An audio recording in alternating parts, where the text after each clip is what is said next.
Hello everyone and welcome to another video. Today I want to talk about adaptation and how we can be more adaptable in our games when we play AoE4.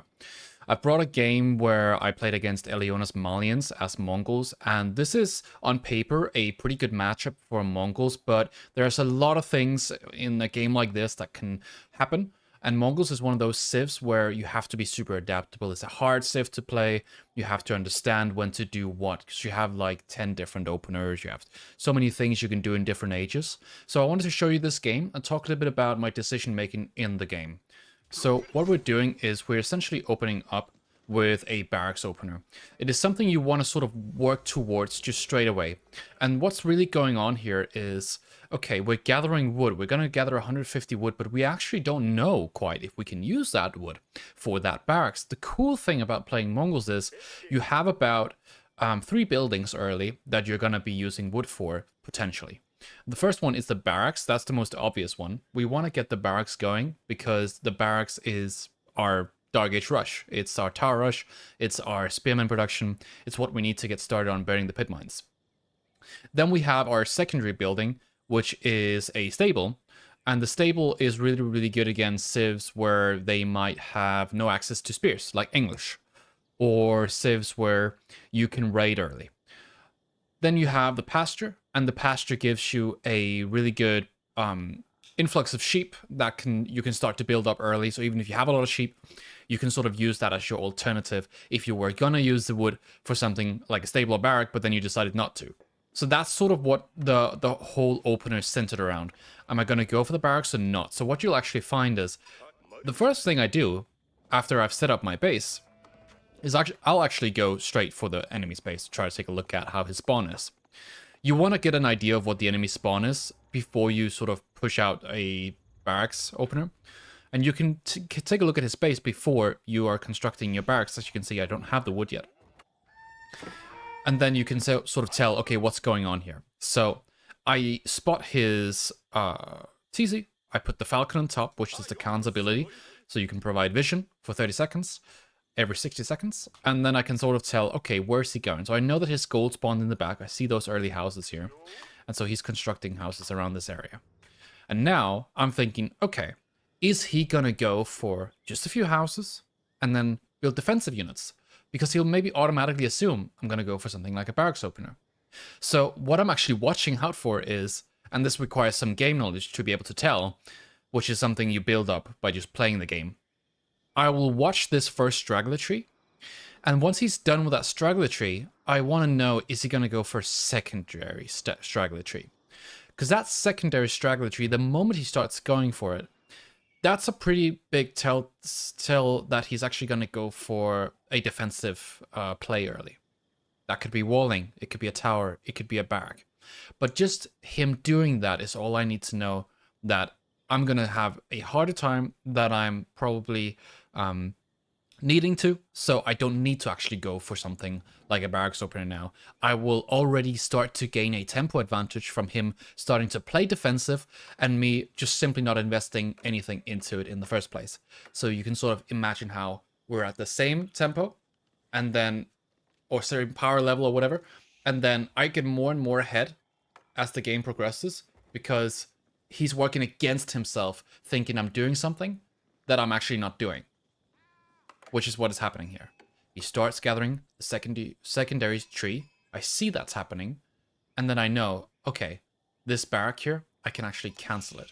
I still want to get a little bit of a confirmation that he kept on gathering, because some people will have their scout around here, and then that scout will be like, okay, yeah, he's definitely building the barracks and so on. So I canceled it. And the reason I canceled it is because the confirmation was he only has 2 houses. Normally you have 6. If he only has 2 houses, then he's already prepping wood for the next thing, which is a barracks. I drop another falcon. I see it right there. So now I'm really, really comfortable with my play. I can start to build my pasture. I can gather full food. I can gather my gold. And then I can get up to feudal age very, very quickly. That's sort of the Dark Age. We were thinking about doing a barracks opener. We decided not to, based off of what we've talked about.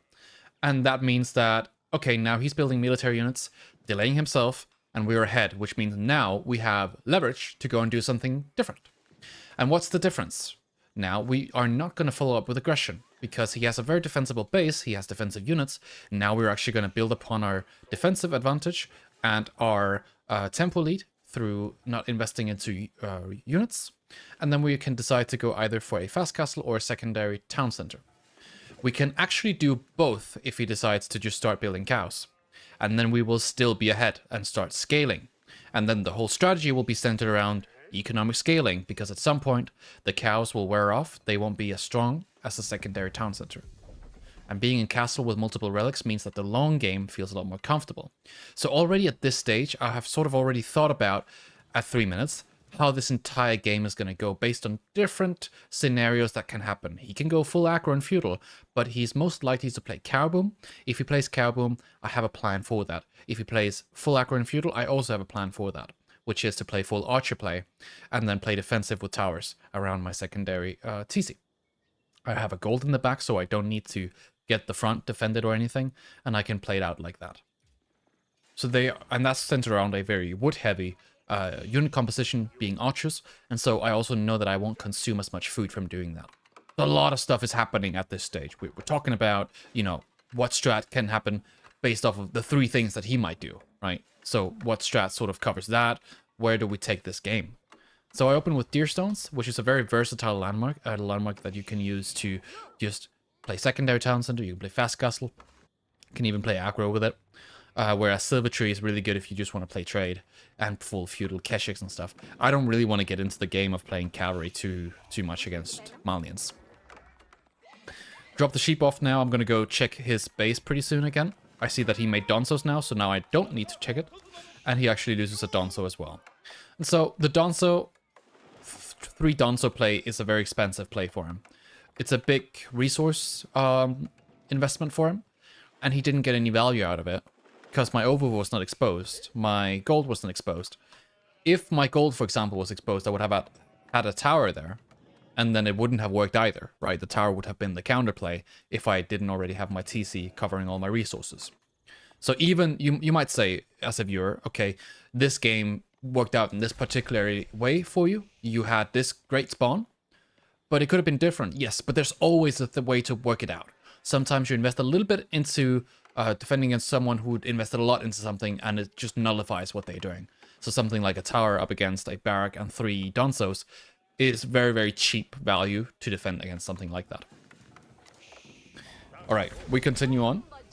We have the feudal age going now. We have transitioned to the feudal age. Now we're going to go for a secondary town center, and then we're going to go for a fast castle. Secondary town center being built at 540 because all I did was age up with 3-4 villagers. I had 4 in food, and then I just put everyone else in wood, and then I can build the secondary town center. I'm not going to worry about putting it out on the map right now. I'm just going to worry about getting up to the next stage. So that's basically what I'm doing.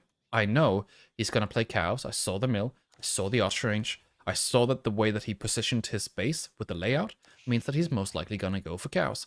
I'm of course going to confirm it. You always have to confirm it. You can't just assume and then react. You have to assume, scout, then react. So sort of a sequential way of thinking about things. Next step here is sort of having an idea. What is the opponent's strategy and how far along are they with that strategy? If he's playing cow boom, no cows are out right now. If he's playing aggro, there's only 1 javelin thrower here, which means either there's a lot of units somewhere else, which is not that likely because of the early play, or he just simply doesn't have anything. And that's where I just know that I'm super, super comfortable being already in a second town center. I can go and just build towers. I don't have to invest into defensive units, and then I can just build towards the castle age. So that's exactly what I do. I put all of my woodvilles here over to gold, these over to food, and then I build another pasture. A full defensive play, because these towers will completely nullify what he's doing. He doesn't have a blacksmith. He's not trying to go for a ram push. That would not work out for him, because then I would just transition over to full units instead, and then he's investing into rams, and that doesn't work out for him either. All right, pastures going up, towers are going up. It feels good. We're going to speed to castle now. Most of the decisions you make in a game are made in the very early game. They're not made at minute 8. They're made at minute 2, 3, 4. And I think I made a video recently that explains that, or sort of, it's an example of that. quite clearly. So that was the one with Dawn. I'm going to link it here. You can check that video out if you want to, which is sort of a test on decision making.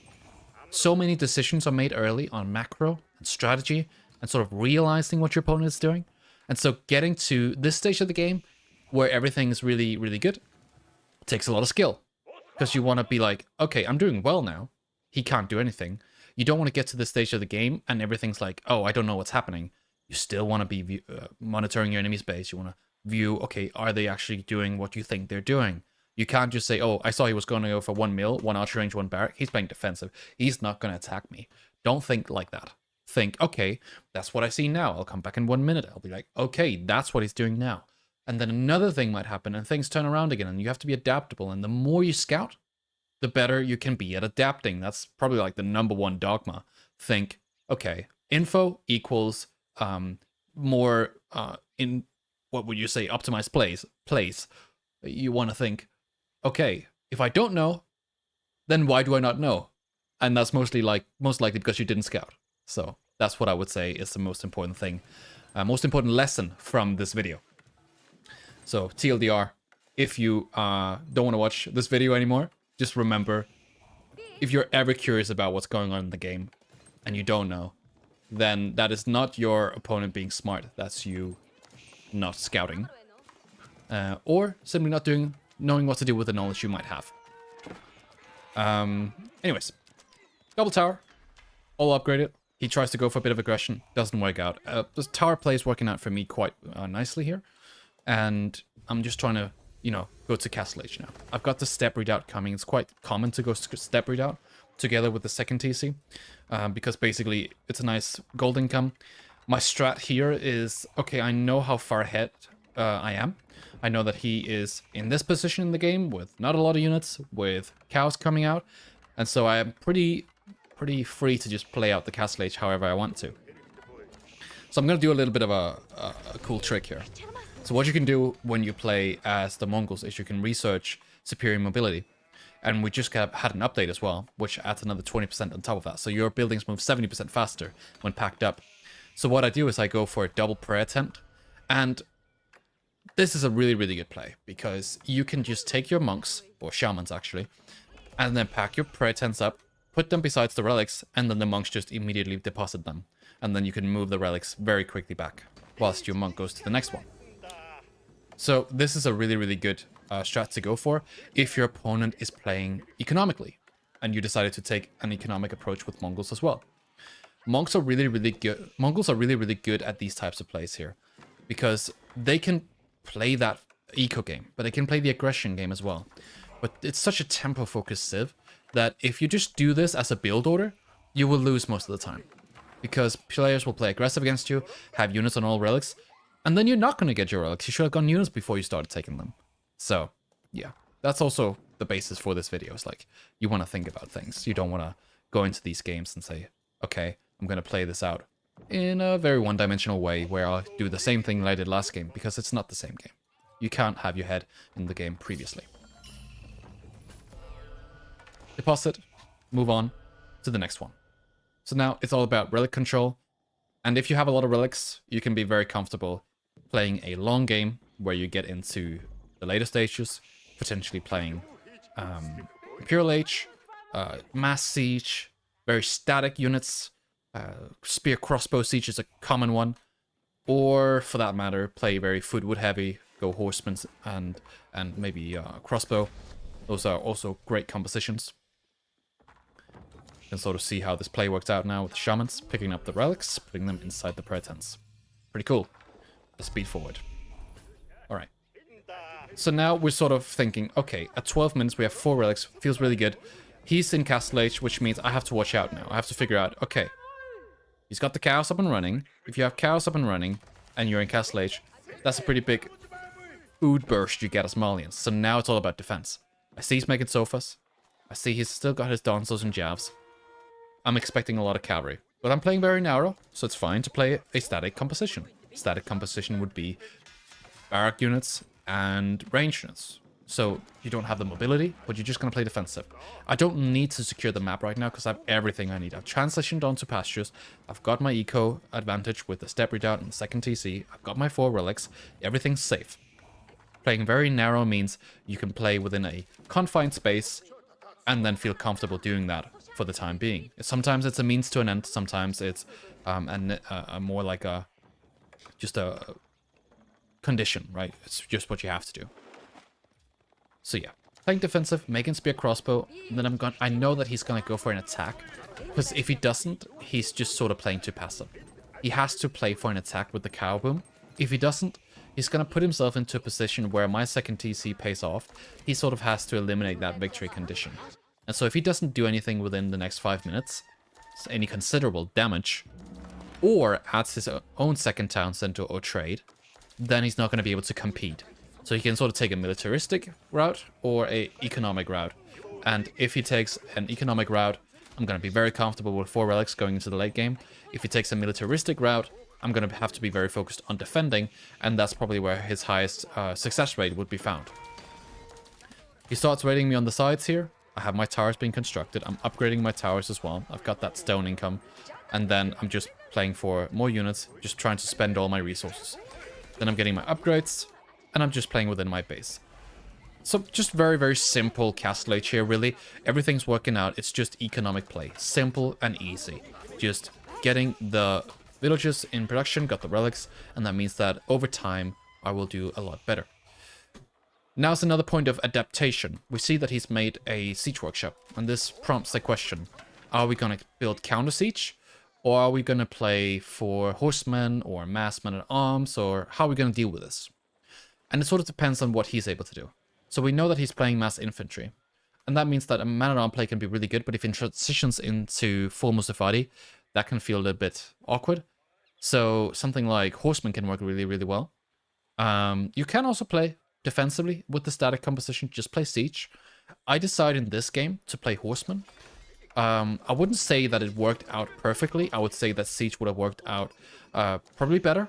But again, in this position, we're sort of already so far ahead that we can sort of afford to make these mistakes. So some would characterize this as a mistake. I would just say it sort of worked out. It is what it is, right? So I sort of prep my horseman play, and now he starts attacking me in the front, and then we have a fight. I'm just making horsemen to try to counter his archer play, and the mangonel, of course. I've got a bunch of men-at-arms here. They all have the movement speed from the deer stones. Trying to not get hit by the mangonel here, just positioning crossbows. And then the mangonel play wasn't as strong as I thought it would be. And so my melee units just take it out. And then I feel very comfortable. Okay, this is one of those fights where we want to say, okay, we just took a really, really good fight. We got a massive tempo lead from doing it. We have our eco completely undisturbed. And he's walling.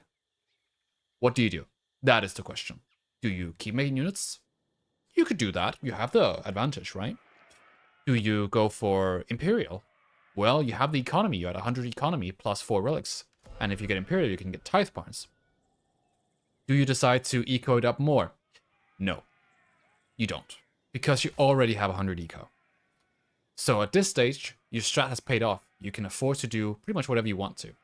Whether you want to play Imperial, whether you want to play full all-in the Castle Age, it's up to you, because your strat has worked out at this stage, if you manage to play it out. All you gotta do is not die from this. So that's what I'm gonna do. I'm just not gonna die.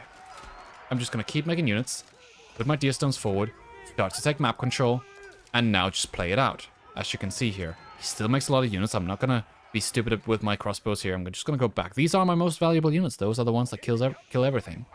And then I'm just gonna keep producing. I'm making men-at-arms, horsemen, crossbow. Really, really good mid-game composition against these types of compositions that he's bringing. Then after that, I'm just starting to expand, and then I go Imperial.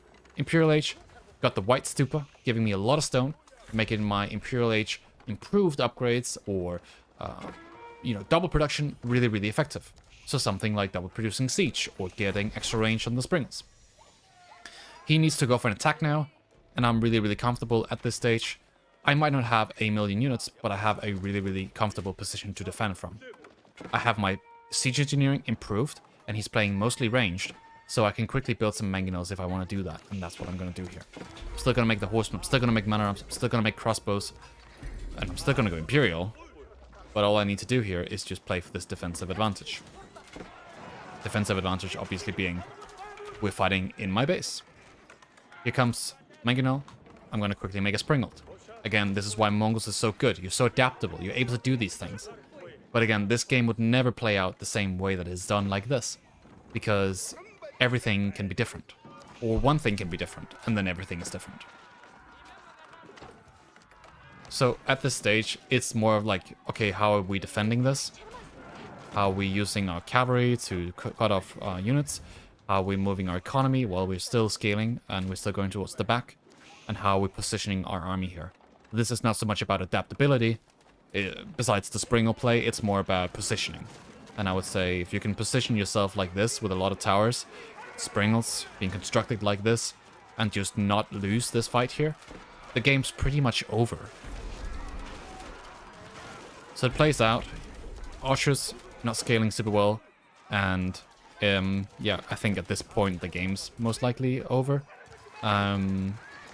That's at least how it plays out. I make a few more bombards, and then the game just sort of dies out like that. So I just start taking more map control, building more towers, pushing out more.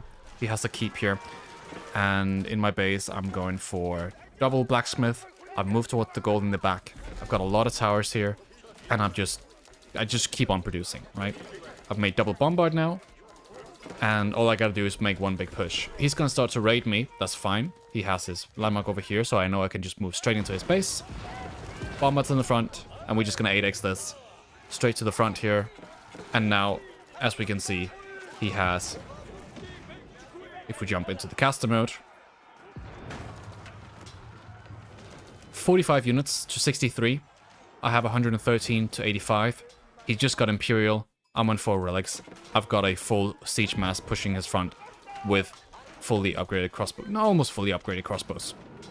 Feels very good. I would say this is probably the more safe way to play a game like this out. You don't have to go for the tower rush every single game.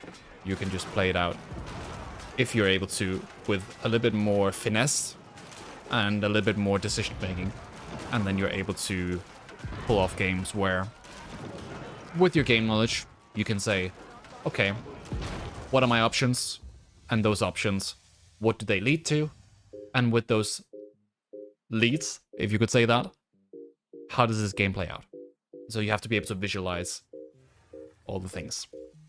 Alright, that's pretty much it for me. Hope you guys have enjoyed this video. If you have any questions, let me know in the comment section below. And I'll do my best to answer them.